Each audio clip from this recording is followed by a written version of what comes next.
Iraq is a long way from Ohio, but what happens there matters a great deal here. For the risk that the leaders of a rogue state will use nuclear, chemical, or biological weapons against us or our allies is the greatest security threat we face. And it is a threat against which we must and will stand firm. Or we take some ambiguous third route, which gives him yet more opportunities to develop this program of weapons of mass destruction and continue to press for the release of the sanctions and continue to ignore the solemn commitments that he made.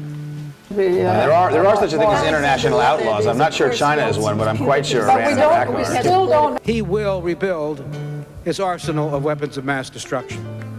And someday, some way, I am certain he will use that arsenal again, as he has 10 times since 1983.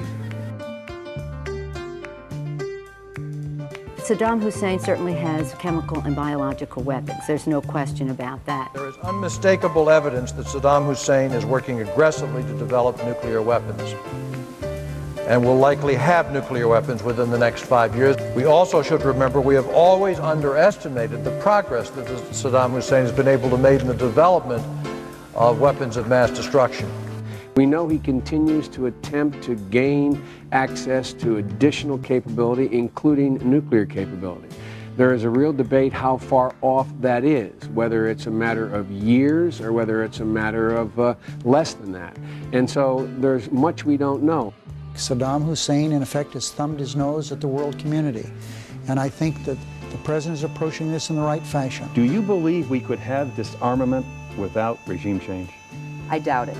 I can support the president. I can support an action against Saddam Hussein because I think it's in the long-term interests of our national security. Serving on the Intelligence Committee and seeing day after day, week after week, briefings on Saddam's weapons of mass destruction and his plans on using those weapons, he cannot be allowed to have nuclear weapons. It's just that simple.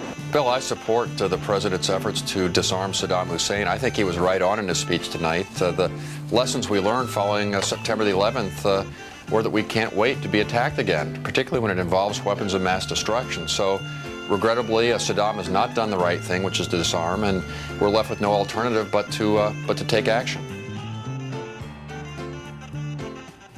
When I made the decision to remove Saddam Hussein from power, Congress approved it with strong bipartisan support. While it's perfectly legitimate to criticize my decision or the conduct of the war, it is deeply irresponsible to rewrite the history of how that war began. These critics are fully aware that a bipartisan Senate investigation found no evidence of political pressure to change the intelligence community's judgments related to Iraq's weapons programs. As our troops fight a ruthless enemy determined to destroy our way of life, they deserve to know that their elected leaders who voted to send them to war continue to stand behind them.